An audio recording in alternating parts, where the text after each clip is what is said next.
Pemirsa, tim gabungan Balai Karantina Pertanian bersama TNI dan Polri menyita 2 ton daging alana asal Tawau, Malaysia.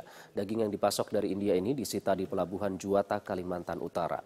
Daging yang didatangkan dengan kapal speedboat dari Sebatik diamankan petugas sekitar pukul 12 malam waktu Indonesia bagian tengah saat patroli di Pelabuhan Kapal Feri Juwata. Rencananya daging kerbau asal India ini akan dijual di sejumlah pasar di Tarakan mengingat permintaan daging yang melonjak jelang perayaan Hari Natal dan Tahun Baru. Polisi telah menangkap pelaku, sementara daging ilegal ini disita Balai Karantina Pertanian kelas 2 Tarakan yang selanjutnya akan dimusnahkan. Sesuai Undang-Undang Nomor 16 Tahun 1992 tentang Hewan Karantina dan Tumbuhan, pelaku dikenai pasal 31 dengan ancaman 3 tahun penjara dan denda 150 juta rupiah.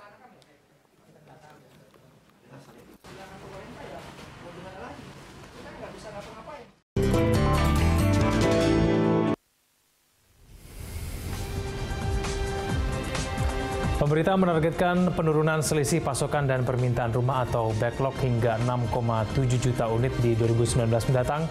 Dengan demikian, pemerintah harus menekan backlog hingga 1,4 juta unit per tahun selama 3 tahun ke depan. Langkah pemerintah untuk memangkas kesenjangan kebutuhan rumah, yakni dengan memastikan program sejuta rumah berjalan dengan baik, khususnya untuk masyarakat berpenghasilan rendah.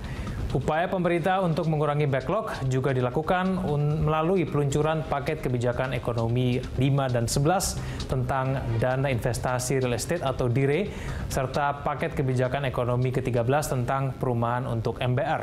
Selain itu, pemerintah juga menerbitkan PP nomor 103 tahun 2015 tentang kepemilikan rumah tempat tinggal oleh orang asing yang berkedudukan di Indonesia.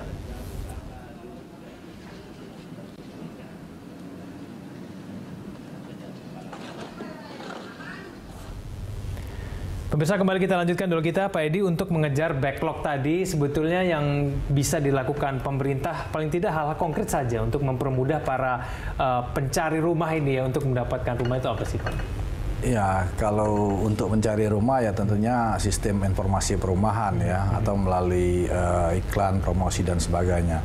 Tapi yang saya khawatirkan ke depan karena kan harus mencapai 1,4 juta unit mengenakan backlog per tahun itu kan. Nah, ini kerja berat ini bagi realistis tidak itu enggak itu Pak? Ya bisa realistis, bisa tidak. Nah, artinya begini, banyak hambatan ke depan ini yang kami baca. Di antaranya adalah yang pertama yang sering berulang adalah masalah PKU. PKU ini untuk 2017, apakah sudah ditandatangan tahun ini? Jangan sampai nanti di Januari kita nggak bisa akad karena gara-gara PKU belum siap. Kedua, masalah SBUM, yaitu di mana rumah-rumah yang di pojok dan sebagainya itu tidak bisa mendapat FLPP karena dianggap harganya lebih tinggi, padahal kita jual dengan harga yang sama. Kemudian yang ketiga yang saya dengar lagi bahwa adanya rencana setiap pencairan FLPB dari ke perbankan itu harus persetujuan DPR. Ini pasti akan menghambat sekali penjualan rumah di tahun depan. Nah, oleh karena itu kita minta supaya kita lebih wise lah, kita ingin program ini berjalan. Kita minta yang hal-hal ini janganlah dilaksanakan seperti itu. Pak Marin, ada tanggapan Pak? Ya, jadi seperti saya sebutkan bahwa masalah perumahan ini adalah masalah kita bersama.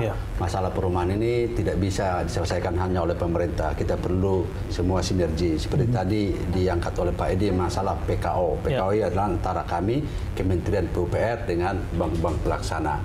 Jadi kedua pihak ini harus segera memang menyelesaikan PKO kalau bisa sebelum tahun anggaran berjalan. Dan ini udah kami rintis ini. Jadi ada inisiatif dari kami, ada juga inisiatif dari perbankan. Jadi nanti semua urusan ke depan akan lebih lancar. Nah, mengenai backlog ini kami optimis ya. Kalau kita lihat tadi ada data di layar bahwa kepemilikan rumah di negara kita ini tahun 2010 itu adalah 78%. Nah, menurut data terbaru tahun 2015 meningkat menjadi 82%. Meningkat. Jadi kalau kita lihat jumlah tambahan keluarga setiap tahun antara 2010-2015 itu 800.000 unit keluarga, rumah yang terbangun 1,2 juta. Nah, terbangun ini tidak hanya dilakukan oleh pemerintah, oleh masyarakat kita itu sendiri. Dan dari situ kita dapat melihat bahwa selama ini banyak rumah yang dibangun masyarakat itu tidak tercapture, tidak tercatat. Jadi kita lihat kemampuan itu ada di situ. Nah, oleh karena itu ke depan kita juga optimis bahwa backlog ini akan dapat menurun. Walaupun memang diperlukan ekstra-ekstra yang luar biasa dari kita, termasuk tadi penyerahan perizinan, penyerahan proses penganggaran, supaya semua, karena masalah rumah ini demikian penting ya, tidak hanya dari segi sosial, ekonomi, kesejahteraan dan lainnya itu, dan rumah itu juga sangat penting dalam mengurangi kesenjangan. Ya, kalau kita lihat dua kelompok, misalnya ada satu rumah mewah, ada daerah kumuh, kesenjangannya itu sangat luar biasa. Tapi kalau kita udah bisa memberikan ke masyarakat berpenghasilan rendah rumah yang layak huni, walaupun ada di sampingnya rumah mewah, kesenjangan itu tidak begitu. Baik. Sebelum kita bahas lebih backlog, tadi saya pernyataan dari Pak Edi tadi, ini untuk pencairan FLPP memang harus ke DPR dulu, Pak. Ini memang begitu. Itu yang kami dengar terakhir hasil dari Banggar ya. Tapi kami nanti akan cek lagi apa memang seperti itu. Sebelumnya tidak. Sebelumnya tidak. Nah, kalau mengenai backlog tadi, Pak Maureen, kalau misalnya memang jumlah dari keluarga baru dan kemudian ada jumlah yang terbangun tadi cukup mencukupi begitu ya, kurang lebih 800.000 dengan 1,2 juta unit rumah. Nah, berarti ada seharusnya berjalan ideal nih Pak ya. 800 itu semua sudah masuk dalam rencana kan, sebetulnya nggak ada kesulitan sebetulnya kan. Nah, ini memang ini kan rumah itu ada yang dibangun oleh pemerintah, oleh masyarakat. Nah, masyarakat itu juga membangun rumah itu ada yang langsung jadi, ada juga bertumbuh. Kalau kita lihat kan di desa-desa kita, membangun rumah itu tidak langsung jadi, bertumbuh dia bertahap. Bangun dulu pondasinya, bangun dulu temboknya, bangun baru mungkin 3-5 tahun baru selesai. Ada juga seperti itu pembangunan rumah. Jadi kita lihat memang masyarakat itu ada kemampuan di situ, walaupun secara bertahap ya. Meskipun harga rumah selalu melonjak tinggi nanti ke depan. Ya makanya nih kebijakan pemerintah kan tidak memberikan penentuan harga rumah bersubsidi itu ditentukan oleh pasar, dikontrol oleh pemerintah. Sekarang ini dengan keputusan Menteri Pekerjaan Umum dan Perumahan Rakyat dan keputusan Menteri Keuangan, harga rumah bersubsidi itu naik setiap tahun itu antara 5-6%. Kalau data dari Pak Edi sendiri berbeda juga dengan Pak Maureen tadi atau seperti apa Pak? Pak Maureen kan bicaranya kan 2010, 2016, 2015. Itu data BPS. Jadi kalau dari data BPS 2010, kepemilikan rumah itu ada di 13,6 juta unit ya, tapi dia sajiin dalam persen. Kemudian di 2015-2016 itu turun jadi 7, sekian juta unit, artinya 7, sekian juta kepala keluarga. Saya sebenarnya lebih percaya dengan data PU daripada data BPS. Karena apa? Data BPS antara 2010 dengan 2015 ini pasti ada salah satu yang keliru. Tidak mungkin turunnya langsung drastis seperti itu. Kita tahu pertumbuhan setiap tahun kelahiran itu ada 3,2 juta unit. Artinya ada 800.000 kebutuhan rumah setiap tahun yang bertambah. Ditambah backlog kita. Sementara kemampuan kita selama ini memang hanya sekitar 300.000 sampai 500.000 unit. Mana mungkin data itu turun begitu karena ada pembangunan. Artinya data BPS ini ada yang salah. Apakah 2010 atau yang sekarang? Nah ini harusnya pendataan ini harus benar-benar yang baik gitu loh. Baik. Kita masih punya satu segmen lagi Pak Edi dan juga Pak Maureen. Kita akan bahas nanti lebih lanjut di segmen selanjutnya. Pemirsa Hot Ekonomi akan segera kembali. Kita beralih ke informasi lain, pemirsa. Penyidik Ditreskrimum Polda Metro Jaya menyita sejumlah dokumen pribadi milik Rahmawati Soekarno Putri. Penyitaan dilakukan dalam penggeledahan di kediaman Rahmawati di Pasar Minggu, Jakarta Selatan. Salah satu dokumen yang disita dari kediaman Rahmawati merupakan naskah kajian ilmiah terkait kembali ke Undang-Undang Dasar 1945 yang asli. Penyitaan dilakukan setelah penggeledahan selama 6 jam terkait dugaan makar. Dokumen yang disita naskah kajian ilmiah terkait kembali ke Undang-Undang Dasar 1945 yang asli.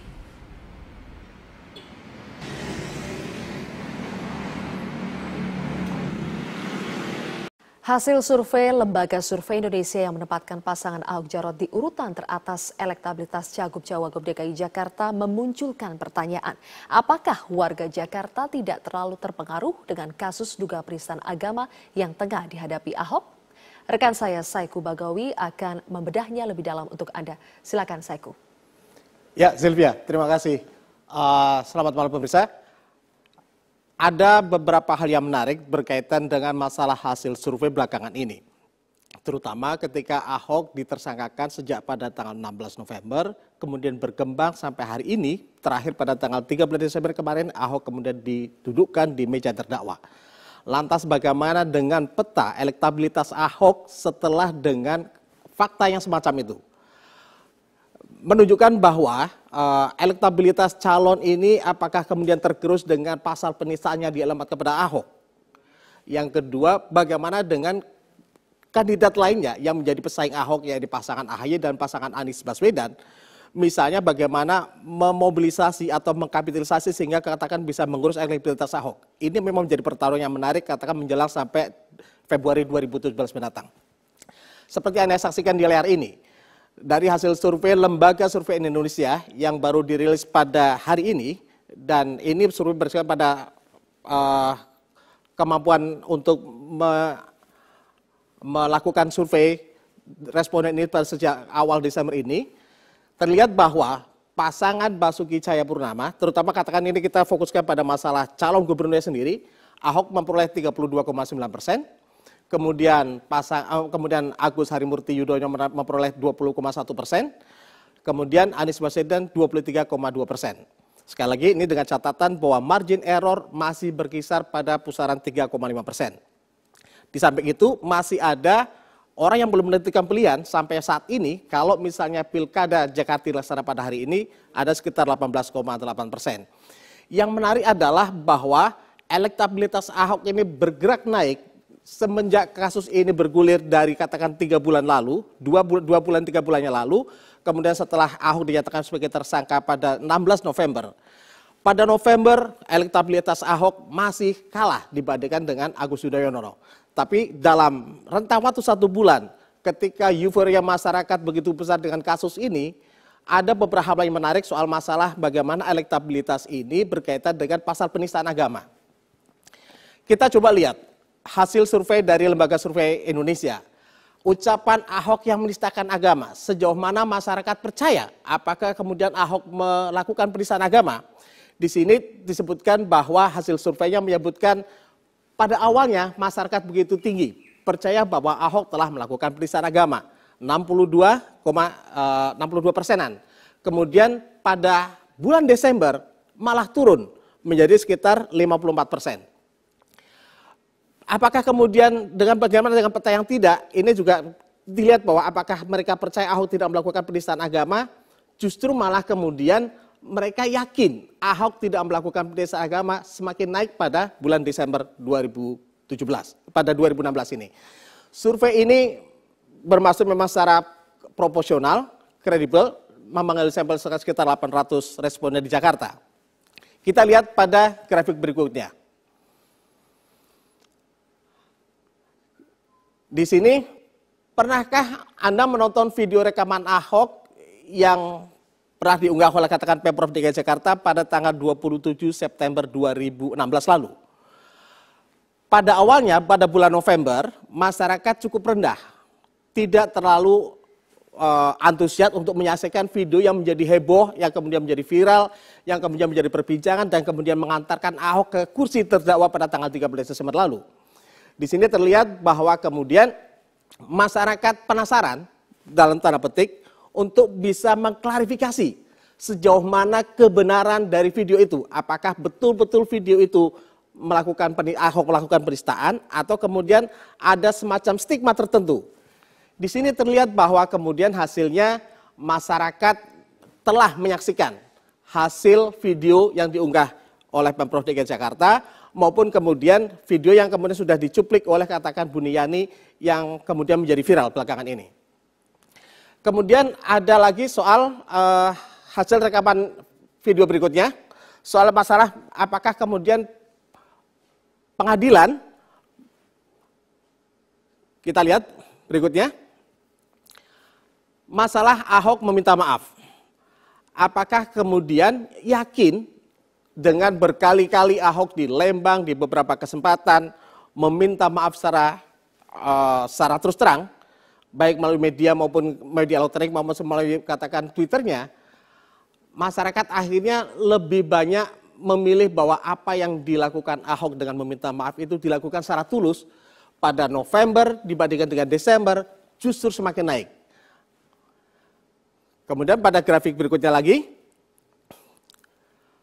percaya pengadilan. Ini menarik sekali.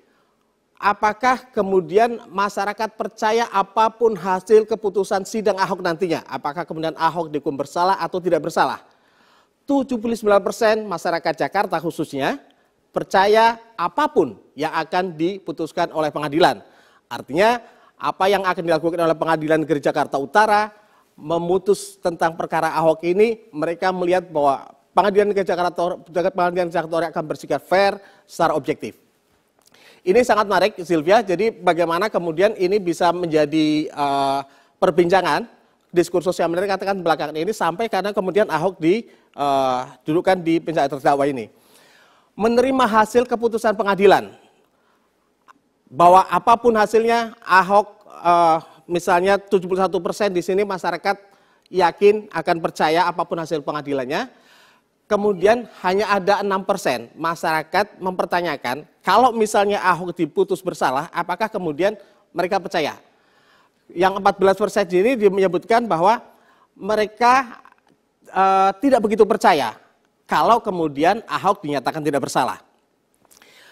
Jadi pemirsa, ini menggambarkan apapun hasil survei ini, menggambarkan katakan fenomena Jakarta belakangan ini, terutama di dalam pertarungan pilkada di Jakarta, berkaitan dengan Ahok yang kemudian didudukkan sampai ke kursi terdakwa. Bagaimana kemudian masyarakat bisa memilahkan antara pilkada DKI Jakarta dengan kasus hukum Ahok. Ini juga bisa mencerminkan bagaimana kita sebagai masyarakat Jakarta dan warga Indonesia khususnya bisa menerima secara objektif apapun hasil pengadilan nanti. Demikian, Sylvia. Terima kasih Saiku Bagowi atas pemaparan Anda.